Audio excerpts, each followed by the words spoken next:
ሰላም በያላችሁበት የተወደዳችሁ ተመልካቾች ከሀዲያ ቴሌቪዥን የዕለቱን ዜና ይዘንላችሁ ቀርበናል። በቅድሚያም አርዕስተ ዜና። ለ20ኛው የኢትዮጵያ ብሔር ብሔረሰቦች ቀን በዓል የሚደረገው ቅድመ ዝግጅት መጠናቀቅ ላይ መሆኑን የሀዲያ ዞን ዋና አስተዳዳሪ አቶ ማቴዎስ አንዮ ተናገሩ። በህብረተሰብ ተሳትፎና በመንግስት የውስጥ ለውስጥ የከተማ ጥገና ስራዎች እየተሰራ መሆኑን በዱና ወረዳ የአንሾ ከተማ ማዘጋጃ ቤታዊ አገልግሎት ጽሕፈት ቤት አስታወቀ። በማዕከላዊ ኢትዮጵያ ክልል የደረሰ ሰብል ከብክነት በጸዳ መልኩ እየተሰበሰበ መሆኑን የክልሉ ግብርና ቢሮ አስታወቀ። ከውጭ የአውሮፓ ህብረት ለመጪዎቹ 2 ዓመታት ዩክሬንን ለመደገፍ ቃል ገባ።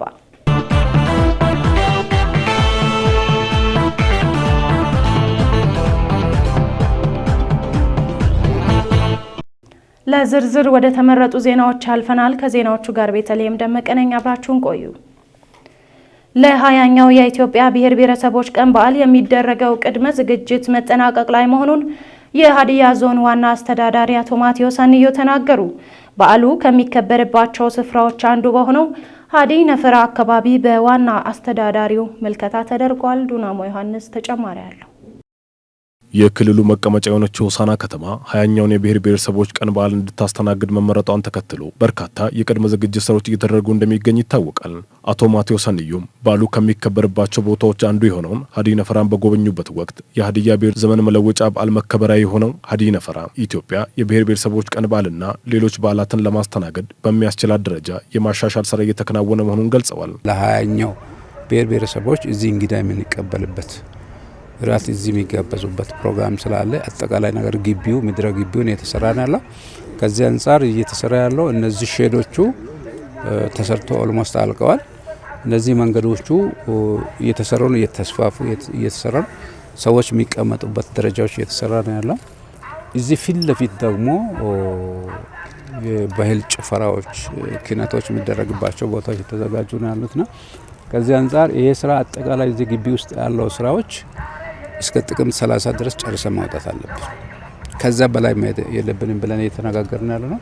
እዚህ አካባቢ ላይ የማጽዳት የግቢውን የማስዋብ እነዚህ ሳር ቤቶችን የማስዋብ ሌሎችም የመጸዳጃ ቤቶች እዚህ ዋዳር ያሉትን ማብራትም የመተከል ስራዎች እየሰራን ያለ ነው። በአጠቃላይ ዝግጅቱ እስካሁን በገመገም ነው ጥሩ እየሄደ ነው። ከዚህም በተጨማሪ በከተማው እየተካሄደ ያለውን የኮሪደር ልማት ስራዎችን ጨምሮ የውስጥ ለውስጥ የአስፋልት መንገድ ግንባታም እየተከናወነ መሆኑን አስረድተዋል። ዋና አስተዳዳሪው አክለውም ግንባታው እየተፋጠነ ያለው የክልሉ ፕሬዝዳንት ጽሕፈት ቤት ዋናው የበዓሉ ማክበሪያ አዳራሽ ግንባታ የዚሁ ዝግጅት ስራ አካል መሆኑንም ጠቁመዋል። ታች በዓሉ የሚከበርበትም ማዶ ሄጦ ላይ አዳራሽ እየወጣ ነው። የእንግዶች የሚያርፉበትም እዛ እየወጣ ነው። የክብር ፕሬዝዳንቱ መኖሪያ እና ህንጻውም እየወጣ ነው። እዛ አካባቢ ደግሞ የምንሰራቸው ስራዎች አሉ። መሰረተ ልማት፣ ኮብልስ አስፋልት፣ ግሪነሪ፣ ችግኝ መትከል፣ ጽዳት፣ ውበት፣ ኮሪደር ልማት ስራዎች፣ ማብራት ስራዎች፣ ውሃ ስራ እና ሌሎችም የቴሌ መስመሮች የቴሌ ኔትወርክ ስራዎች አካባቢው ፕሮግራሙ በትክክል እንዴት እየሰራ ነው። በተጨማሪም እንግዳ ለመቀበል በዚህ በሆሳዕናና ዙሪያ ያለው ቦታዎች እንግዶች እንዴት እንደምንቀበል ሳይቶችን መርጠን ዝግጅት እያደረግ ነው። ዙሪያ ላይ ያለው ሌማ ወረዳ ነው።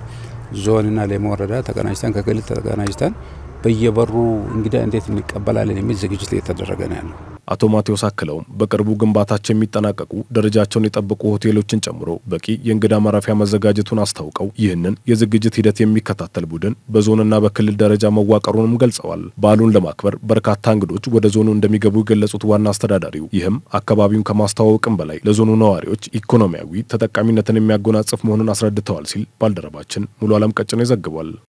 ባለሀብቶች በዞኑ በተለያዩ ግብርና ኢንቨስትመንቶች ዘርፎች ተሰማርተው ባከናወኑት ልማት ውጤታማ መሆናቸውን ገለጹ። የሀዲያ ዞን ኢንቨስትመንትና ኢንዱስትሪ ልማት መምሪያ ዘርፉን በማሳደግ ተጠቃሚነትን ለማስፋፋት በትኩረት እየሰራ መሆኑን አስታውቋል። ባልደረባችን ምንትዋብ ያሱ ዝርዝሩን ታቀርበዋለች። ኢንቨስትመንትን ማነቃቃት ለሀገር እድገትና ለስራ ዕድል ፈጠራ የራሱን ድርሻ ይወጣል ተብሎ ይታመናል። በሀዲያ ዞን ውስጥ በርካታ ባለሀብቶች ዘርፈ ብዙ ጠቀሜታ ባለው የግብርና ኢንቨስትመንት ተሰማርተው እየሰሩ ይገኛል። ከነዚህም መካከል በጊቤ ወረዳ የሚገኙት አይዴ ምርጥ ዘር ብዜት ኃላፊነቱ የተወሰነ የግል ድርጅትና እናት ጥምር ግብርና ስራ ይገኙበታል። እነዚህ ባለሀብቶች ከመንግስት እያንዳንዳቸው 100 ሄክታር መሬት በመውሰድ ከውጭ የሚገቡ ምርቶችን በሀገር ውስጥ ለመተካትና ለውጭ ገበያ የሚውሉ የቅባት እህሎችን በማልማት ውጤታማ እየሆኑ መሆናቸውን ገልጸዋል። በወረዳው አይዴ ምርጥ ዘር ብዜት ኃላፊነቱ የተወሰነ የግል ድርጅት ስራ አስኪያጅ አቶ ኪና ገብረ ሚካኤልና እናት ጥምር ግብርና ስራ አስኪያጅ አቶ ሲሳይ ታደሰ በግብርና ኢንቨስትመንት ዘርፍ የተሰማሩ ሲሆን ከመንግስት በወሰዱት መሬት ላይ ስንዴ፣ በቆሎ፣ ማሽላ፣ ሩዝ፣ ቀይ ሽንኩርትና ቃሪያ፣ በርበሬ እያለሙ መሆናቸውን ተናግረዋል። በጣም ቆንጆ ዝርያዎች ናቸው። እዚህ አካባቢ ላይ እነዚህን ዝርያዎች ለአካባቢ ኮሚኒቲ በጣም በቅናሽ ዋጋ ዲስትሪቢዩት እናደርጋለን በየአመቱ ያሉትን የሚገኙትን። አሁን ከዚህም ከምናገኘው የስንዴ ምርት እንዳልኩ አብዛኛው አርሶ አደር መጥቶ እዚህ አካባቢ ላይ ሲመለከት ስለነበረ ይሄንን ደግሞ ወደ አርሶ አደሩ ማስፋት አለብን፣ እኛ ላይ ብቻ አይደለም። ስለዚህ እዚህ ጋር የሚሰበሰበውን ያው የራሱ የሆነ ስታንዳርድ አለው ዘር ማሳ ላይ ቼክ ይደረጋል። ከዛ በኋላ በላቦራቶሪ ከተፈተሸ በኋላ የእርጥበት መጠኑን የብቅለቱን እነዚህ ፓራሜትሮች አሉና ያ ከተፈተሸ በኋላ ዘር ነው ሲባል አርሶ አደሮች ዲሰርቪት እናደርጋለን። ስለዚህ ይሄ አርሶ አደር መልሶ ይሄን ስንዴ ያገኘ ማለት እዚህ አካባቢ ላይ በሚቀጥለው አመት ብዙ ቦታ ላይ ስንዴ ምርቶች ታያላችሁ። የተለመዱት ነገሮች አሉ። በቆሎ የተለመደ ነው። ሩዝ ምንድነው ማሽላ የተለመደ ነው እና ጤፍ የተለመደ ነው። ከነዛ ውጪ ደግሞ እንደ ኤክስፖርትም የሚያገለግሉት አሉ። እንደ ሻይን ሲድ በጣም ውድ ናቸው። ሰሊጥ ውድ ነው፣ ኤክስፖርት የሚደረግ ነው። ኑግ ኤክስፖርት የሚደረግ ነው። እነዛ ሁሉ ተሞክሮ ተደርጎበት ሩዝ ተሞክሮ ተደርጎበት በጣም ይሆናል። ስለዚህ እነዛ ላይ ትኩረት ማድረግ አለብኝ። አንደኛ እንደ ኢኮኖሚ አንፃር ከውጭ የሚገባውን ዶላር እንትኖችን ለመቀነስ ኤክስፖርት የሚደረጉ ነገሮች ላይ ትኩረት ለማድረግ ነው። ሌላኛው ባለሀብት አቶ ተመስገን ዳምጠው በበኩላቸው የቅባት እህሎችን ለማምረት ከመንግስት 100 ሄክታር መሬት እንደወሰዱ ተናግረዋል። የቅባት እህሎች በአካባቢው ብዙም ያልተለመዱ በመሆናቸውና የውጭ ምንዛሪ የማምጣት አቅም ስላላቸው በሙሉ አቅማቸው ወደ ስራ ለመግባት በዝግጅት ላይ መሆናቸውን አብራርተዋል። በዘርፉ የምርት አቅርቦትን በማቅረብ የምግብ ዋስትናን ከማረጋገጥ ባለፈ ለተለያዩ የማህበረሰብ ክፍሎች ከ9 እስከ 400 ቋሚና ጊዜያዊ የስራ ዕድሎችን መፈጠሩን ባለሀብቶቹ ገልጸዋል። በግብርና ኢንቨስትመንት ዘርፍ የተሰማሩ ባለሀብቶች በአካባቢው ያልተለመዱ ዘሮችን ከተለያዩ የምርምር ተቋማት በማምጣት በማስፋፋት ለአካባቢው ማህበረሰብ እያቀረቡ መሆኑን አስታውቀዋል። በተለይም ያመረቱትን ምርት በቀጥታ ለተጠቃሚዎች በቅናሽ ዋጋ ለማቅረብ የመሸጫ ቦታዎች እንዲመቻችላቸው ጥያቄ አቅርበዋል። የሽንኩርት በቀጥታ ከእርሻ አንስተን የትኛውም መሀል ላይ ሌላ ነጋዴ ሳይገባበት ለማህበረሰብ ማቅረብ የምንችልበት ነገር ይኖራል። ይሄን ስናደርግ ደግሞ ማህበረሰቡን በቀላሉ በሆነ ወይንም በርካሽ ወይንም በቅናሽ የተሻለ ሽንኩርት በተለያዩ ቦታዎች ላይ ሳይሄድ ቀጥታ ከእርሻ ሊያገኝ ይችላል ብለን እናምናለን። ስለዚህ በዚህ የሚረዳን አካል ካለ እኛ ዝግጁ ነን። እዚህ ውስጥ ያመረትኩን ምርትን ለህዝብ እንዲደርስ ማድረግ የሚችለው መሰረተ ልማት ሲሟላ ነው። የመሰረተ ልማት ችግር ስላለበት ያንን ነው አሁን እዚህ ውስጥ ላይ ብዙ ነገሮች ሰርተንም ዳሜጅ እየሆነ ያለው። ስለዚህ ያንን መሰረተ ልማት ችግሮቹን አንደኛ መንገድ በጣም ኢምፖርታንት የሆነ መንገድ ነው ስቃይ ይበለን ያለ ነው። እናሰራለን፣ ይበላሻል፣ እናሰራለን፣ ይበላሻል። አንድ አመት እንጠቀም አንድ የምናሰራው መንገዶች። ስለዚህ የመንገድ ችግር ማብራት ቅርብ ላይ ነው ያለው። ለዛም ማብራትም እስቲ አቤታውን እንጠይቃለን። የስራ ዕድል የተፈጠረላቸው ግለሰቦችም በተለያዩ የስራ መስኮች በመሰማራት ራሳቸውንና ቤተሰቦቻቸውን እየረዱ መሆናቸውን ተናግረዋል። የሀዲያ ዞን ኢንቨስትመንትና ኢንዱስትሪ ልማት መምሪያ የፖቴንሻል ጥናትና ፕሮሞሽን ቡድን መሪ አቶ ተማም ሙሳ እንደተናገሩት በሀዲያ ዞን በኢንዱስትሪ በአገልግሎትና በግብርና ኢንቨስትመንት ዘርፎች የሚሰማሩ ባለሀብቶችን ለማነቃቃት ሰፋፊ ስራዎች እየተሰሩ ይገኛሉ። በኢንቨስትመንት መሬት ወስደው ማልማት እንዲችሉ እየተሰራ እየተሰራ መሆኑን የገለጹት አቶ ተማም ማልማት ከማይችሉ ባለሀብቶች መሬታቸው ተወስዶ በመሬት ባንክ እንዲገባና ለሌሎች ባለሀብቶች እንዲተላለፍም አስጠንቅቀዋል። ዘርፉ የምርት አቅርቦትን በመጨመር የገበያ ሁኔታን ከማረጋጋት ባለፈ ለበርካታ ስራ አጥ ወጣቶች የስራ እድል እየፈጠረ መሆኑን አብራርተዋል። መንግስት የሚፈልገው አብዛኛው ሁለት ነገር ነው። አንደኛ ስራ እድል ፈጠራ ነው። ስራ እድል ፈጠራ ለወንድና ለሴት ስራ እድል ፈጠራ እዚህ አካባቢ ሰርቶ እዚህ አካባቢ የራሱን እንዲጠቀም የሚያደርገው ተግባር አለ። ይሄን ተግባር ደግሞ ባለሀብቶቻችን ከአካባቢ ወጣቶችን አምጥቶ እያሰማራ እያለማ ነው ያለው። ይሄ አንዱ ጥቅም ነው። ሁለተኛ ገበያን ማረጋጋት ነው። እዚህ ያለማውን ምርትና ምርታማነትን ለአካባቢ ገበያ ነው ማቅረብ ያለበት። እንደ ባልደረባችን አዳነ በየነ ዘገባ መምሪያውን ባለሀብቶችን በተለያዩ ዘርፎች ተሰማርተው ምርትና ምርታማነት በማሳደግ ለገበያ እንዲያቀርቡ የገበያ ትስስርን ለመፍጠር ከሚመለከታቸው አካላት ጋር በቅንጅት እየሰራ መሆኑን አስታውቀዋል። ትምህርታቸውን በአግባቡ እየተከታተሉ መሆናቸውን በሚሻ ወረዳ የሞርስጦ ሁለተኛ ደረጃ ትምህርት ቤት ተማሪዎች ተናገሩ።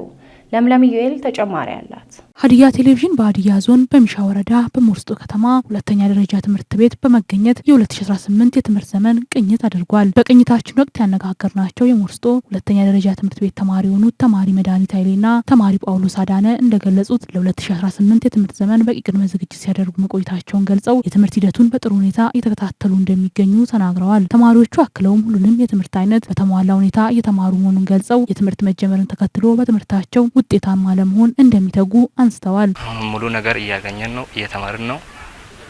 ደስ ይላል። የትምህርት አጀማመሩ በጣም ደስ ይላልና አስተማሪዎችም በጣም ተከታትለው እያስተማሩንም ነው እየተማርንም ነው። የሚያስቸግረን ነገር የለም። ሁሉ ነገር ምቹ ነው። ክፍል ላይም አለ ወንበር ምናምን የሚያስቸግረን ነገር የለም። ላይብረሪም እንደዛ ክፍት ነው። በቃ የሚፈልግ ተማሪ ፎከስ ሰጥቶ ከተማረ ሁሉ ነገር በአሪፍ ሁኔታ እየሄደ ነው። የትምህርት ቤቱ መምህራን በበኩላቸው በቂ ዝግጅት ወደ ትምህርት ቤት መምጣታቸውን ተናግረው ለተማሪዎች ውጤታማነት የበኩላቸውን ድጋፍ እንደሚያደርጉ ገልጸዋል። ስናይ 2018ን ከመስከረም 5 ጀምሮ እኛ መምህራኖች ሌሰን ፕላን እያዘጋጀን የተለያዩ የመማር ማስተማር እቅዶችን አዘጋጅተን በዛ ወደ ማስተማሩ ገብተናል። እንደ ዘንድሮ ትምህርት ስንጀምር መጀመሪያ ትምህርት ዝግጅት ላይ ትምህርት እቅድ አመታዊ እቅድ አዘጋጅተን የሚያስፈልገውን እቅድ ሁሉ አዘጋጅተን ነው ጀመርነው። ያው በጥሩ ሁኔታ እየሰራናለን። የሞርስጦ ከተማ ሁለተኛ ደረጃ ትምህርት ቤት ርዕሰ መምህር አቶ ዳጎ ይርገኖ በበኩላቸው በ2018 የትምህርት ዘመን በትምህርት ቤቱ 1193 ተማሪዎችን በመቀበል ወደ ስራ መገባቱን ተናግረዋል። ባለፉት ዓመት ያጋጠሙን የትምህርት ስብራት ለመጠገን በትምህርት ቤቱ ዘርፈ ብዙ ተግባራት እየተከናወነ መሆኑንም ገልጸዋል። ተማሪዎችን ውጤታማ ለማድረግ ማጠናከሪያ ትምህርት በመስጠት በርካታ ስራዎች እንደሚሰሩ ገልጸው ለተማሪዎች ውጤታማነት ሁሉም የበኩሉን ድርሻ እንዲወጣም አሳስበዋል። የ2018ን ጀምረናል። መምህራንም አንጻር ሁሉም መምህራን የተገኙበት ሁኔታ ነው የነበረው። በመጀመሪያ ቀን ከ86 መምህራን ወደ 70 መምህራን ነው የተገኙት። ይህንን ይዘን ያው ስብሰባ አካሄድን። ትምህርት ድልድል ሁሉ ክፍለ ጊዜ ሁሉ በጊዜ የቅድመ ዝግጅት ስራዎችን ሰርተን ወደ መማር ማስተማር ስራ የገባንበት አግባብ አለ። የሚሻ ወረዳ የትምህርት ጽህፈት ቤት ኃላፊ አቶ ደስታ በቀለ በወረዳው 18687 ተማሪዎች ወደ ትምህርት ገበታ መግባታቸውን ገልጸው ከአምናው ተመሳሳይ ወቅት ጋር ሲነጻጸር የቅበላ አፈጻጸም 1.8% ከፍ ማለቱንም አንስተዋል። በዘንድሮ የትምህርት ዘመን ለተማሪዎች ምቹ የመማር ማስተማር አካባቢን ለመፍጠር በወረዳው በሚገኙ 30 የመንግስትና 6 የግል ትምህርት ቤቶች ለመማር ማስተማር ምቹ ለማድረግ ዘርፈ ብዙ ተግባራት መከናወኑን ገልጸዋል። ባለፈው እስከ መስከረም 30 ድረስ 18687 ተማሪዎችን ተቀብለን የአመቱ እቅዳችን 92% ለማሳካት ስራ ሰርተናል።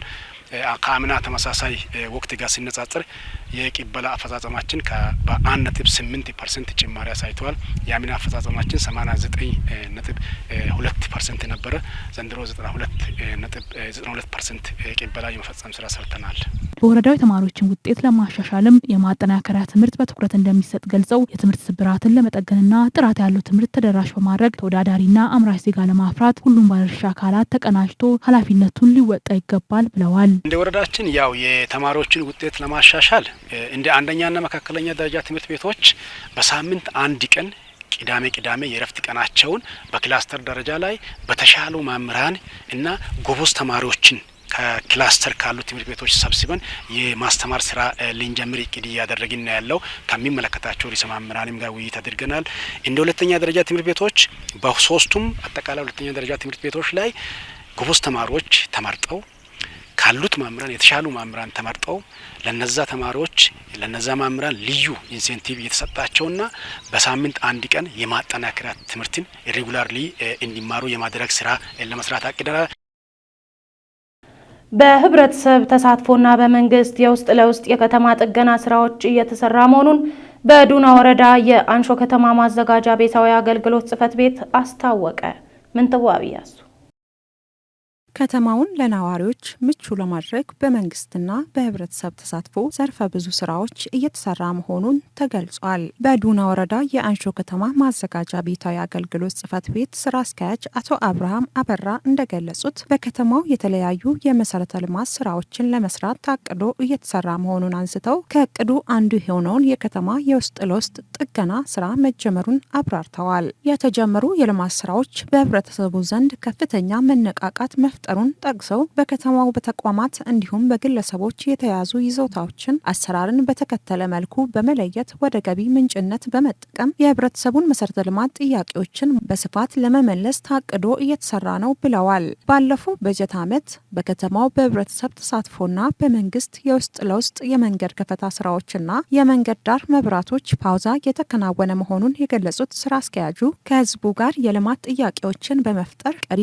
የሆኑ የመሰረተ ልማት ስራዎችን እንዲሁም ፍላጎቶችን ለማሟላት በትኩረት እንደሚሰራም አብራርተዋል። ከተማውን ለነዋሪዎች ምቹ ለማድረግ በመንግስትና በህብረተሰብ ተሳትፎ ዘርፈ ብዙ ስራዎች እየተሰራ መሆኑን የገለጹት አቶ አብርሃም የከተማ አሰራር መርህ በመከተል በከተማው ዘርፈ ብዙ የልማት ስራዎችን ለመስራት የቅድመ ዝግጅት ስራዎች መጠናቀቁን ገልጸዋል።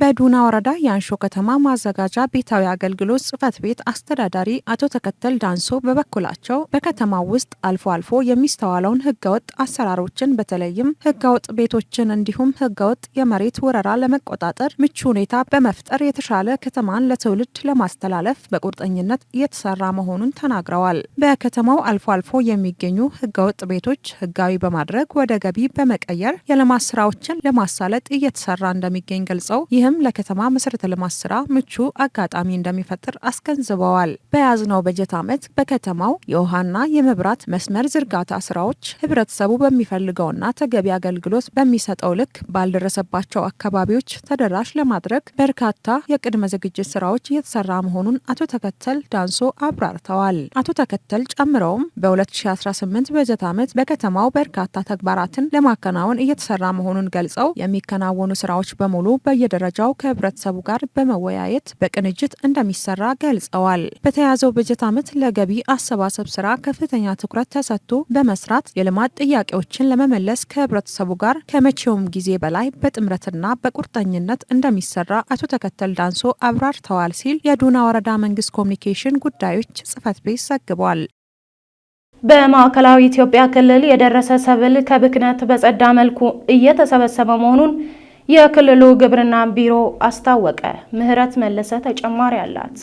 በክልሉ በመኸር ወቅት በለማው ማሳ ላይ የደረሰ ሰብል ባለባቸው አካባቢዎች በኮምባይነርና በሌሎች ማሽነሪዎች በመታገዝ የማሰባሰብ ስራው ትኩረት ተሰጥቶ እየተከናወነ መሆኑን ተመላክቷል። የሰብል አሰባሰብን በተመለከተ ኢዜአ በምክትል ርዕሰ መስተዳደር ማዕረግ የግብርናና ገጠር ልማት አስተባባሪና የግብርና ቢሮ ኃላፊ አቶ ኡስማን ሱሩር ጋር ቆይታ አድርጓል። አቶ ኡስማን እንዳሉት በክልሉ በ2017-18 የመኸር ወቅት የግብርና ልማት ስራ ከ563,000 ሄክታር በላይ ማሳ በተለያዩ ሰብሎች ለምተዋል። ከዚህም ከ54.9 ሚሊዮን ኩንታል በላይ ምርት ለማምረት ግብ ተጥሎ ሲሰራ መቆየቱን ተናግረዋል። የታቀደውን ምርት ለመሰብሰብ የሚያስችል የአረም ቁጥጥርና የሰብል እንክብካቤ ሲደረግ ስለመቆየቱም አስታውሰዋል። አሁን ላይ በክልሉ በ2017-18 የመኸር ወቅት ከለማው ማሳ ስንዴና ጤፍን የመሳሰሉ የደረሱ ሰብሎችን ከብክነት በጸዳ መልኩ የማሰባሰብ ስራ በተቀናጀ መንገድ እየተከናወነ እንደሚገኝም ገልጸዋል። አጠቃላይ የማሳ እንክብካቤ አያያዝ፣ የአረም ቁጥጥር፣ የተባይ የበሽታ ክትትል ተደርጓል። በዚህም የተሻለ ሁኔታ ነው በክልላችን ተጨባጭ ያለው። አሁን እንግዲህ ምርት ለመሰብሰብም ደርሷል። በአንዳንዶቹ ክልላችን አካባቢዎች ምርት የደረሰባቸው የስንዴ ጤፍ የደረሰባቸው አካባቢዎች በተለይ በስምጥ ሸለቆ አካባቢ ያሉ ምርትን ከብክነት በጸዳ ሁኔታ ምርት መሰብሰብ ጀምረዋል። በክልሉ የበጋ ወራት የግብርና ልማት ንቅናቄ ስራዎች አንዱና ዋነኛው አቅጣጫ የደረሱ ሰብሎችን የድህረ ምርት ብክነትን መከላከል መሰረት ባደረገ መልኩ መሆኑን ጠቅሰው የማሰባሰብ ስራው ትኩረት ስለማድረጉም አክለዋል። የምርት አሰባሰብ ሂደቱ የባለሀብቱና የአርሶ አደሩን ከምርት ብክነት ጋር በተያያዘ ያጋጥም የነበረውን ክስተት ለመታደግ በሚያስችል መልኩ የምርት አሰባሰቡን በኮምባይነር የታገዘ እንዲሆን ተደርጓልም ብለዋል። እንደዚያ ዘገባ ለዚህም ስኬት ክልሉና ከክልል ውጭ የሚገኙ የኮምባይነር አማራጮችን በተመጣጣኝ ዋጋ የመጠቀም ምቹ ሁኔታ ስለመፈጠሩም ተናግረዋል። ባለሀብቱ ቀድሞ እንግዲህ ምርት ሲሰበስብ የራሱን ኮምባይነሮች ያሉትን ሌሎች መውቂያ መሳሪያዎች ይጠቀማል። ከዛ በኋላ ለአካባቢው አርሶ አደር በተመጣጣኝ ዋጋ ኪራይ ያከራያል። ሌላው የህብረት ስራ ማህበራት አሉ። እነኚህ ማሽነሪዎች ለአባሎቻቸውና አለፍ ሲል ደግሞ ለህብረተሰቡ ኪራይ አገልግሎት ያቀርባሉ። ይሄንን በታችኛው መዋቅር ባለቤት ሆኖ የንቅናቄው አካል ሆኖ ባለቤት ሆኖ እንዲመሩ ተደርጓል። ይሄ አለፍ ደግሞ ሲል ከኛ አጎራባች ካሉ ክልሎች እንደ ኦሮሚያ ካሉ ባለሀብቶች ማሽነሪ የሚያከራዩ የማሽነሪ ባለቤቶች ውይይቶች ተካሂደዋል። እነኚህ ቀጥታ ማሽነሪውን ወደ ምርት የደረሰባቸው አካባቢዎች ገብቶ በተመጣጣኝ ዋጋ አርሶ አደሩ ምርት መሰብሰብ የሚችልባቸውን እድሎች እንዲያገኝ ተደርጎ በስፋት እየተሰራ ነው። አሁን ባለንበት በስልጤ ዞን አካባቢ በአለባ አካባቢ በተለይ በባለሀብቶችና በአነስተኛ አርሶ አደሮች አካባቢ የደረሰ ስንዴ መሰብሰብ ተጀምሯል።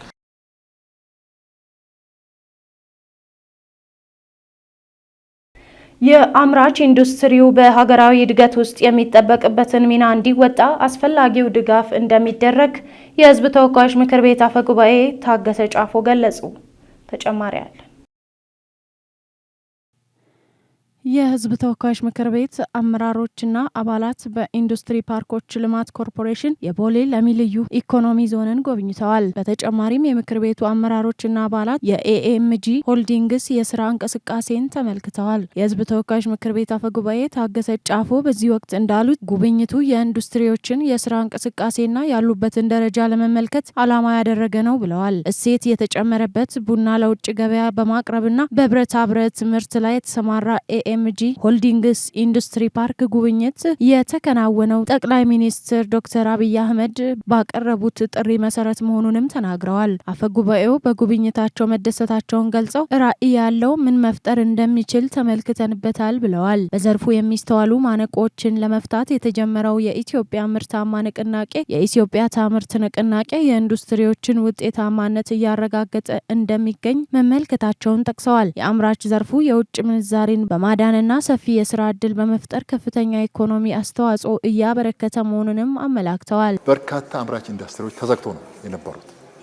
አንድ ሁለተኛ በጣም በዝቅተኛ አቅም ስራቸውን ምርታቸውን ያከናውናሉ። መንግስት ይህን ካየ በኋላ የአምራች ኢንዱስትሪውን ማነቃቃት ያስፈልጋል። አርሶ አደር የሚያመርተውን ምርትም ተጠቅመው ያን ፕሮሰስ አድርጎ ለገበያ የሚያቀርቡ እሴት የሚጨምሩ እንዲሆኑ ማድረግ ያስፈልጋል። የውጭ ምርቶችን ደግሞ የሚተኩ እንዲሆኑ ማድረግ ያስፈልጋል። ሰፊ የስራ ዕድል የሚፈጥሩ መሆን አለባቸው። ይሄን ለማስቻል እነዚህ ማነቆች መፍታት አለብን ተብሎ የተጀመረው ንቅናቄ የሚታይ ለውጥ እያመጣ ነው የሚገኘው።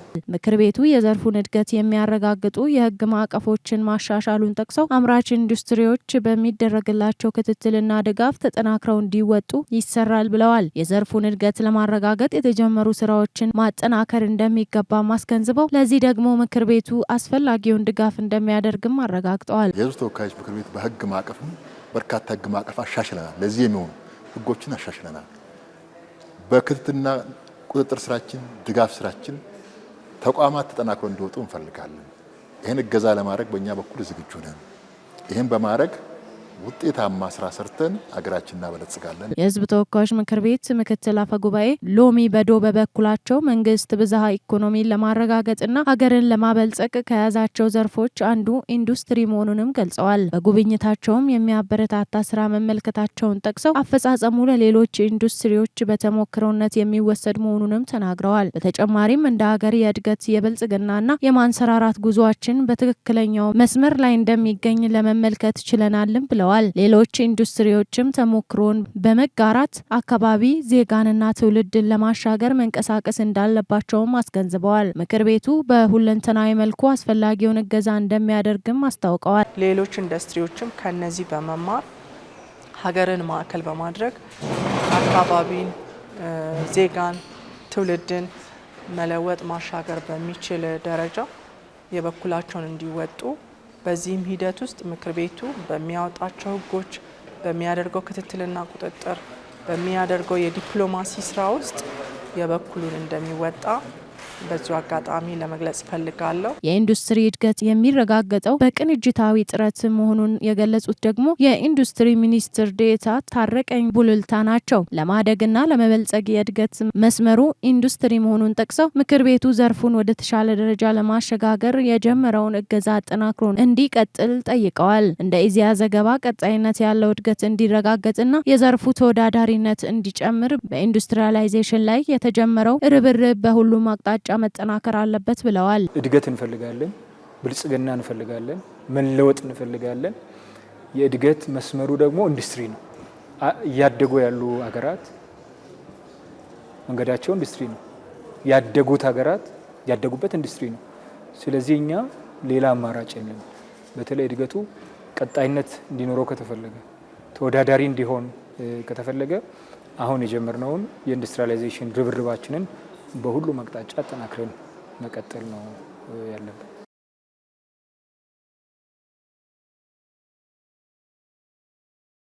የተወደዳችሁ ተመልካቾች ከሀዲያ ቴሌቪዥን ወደ እናንተ ሲደርስ የቆየው ዜና በዚህ አበቃ። ከዜናዎቹ ጋር ቤተልሔም ደመቀ ነበርኩኝ። ከቀሪ ሀዲያ ቴሌቪዥን ዝግጅቶች ጋር መልካም ጊዜ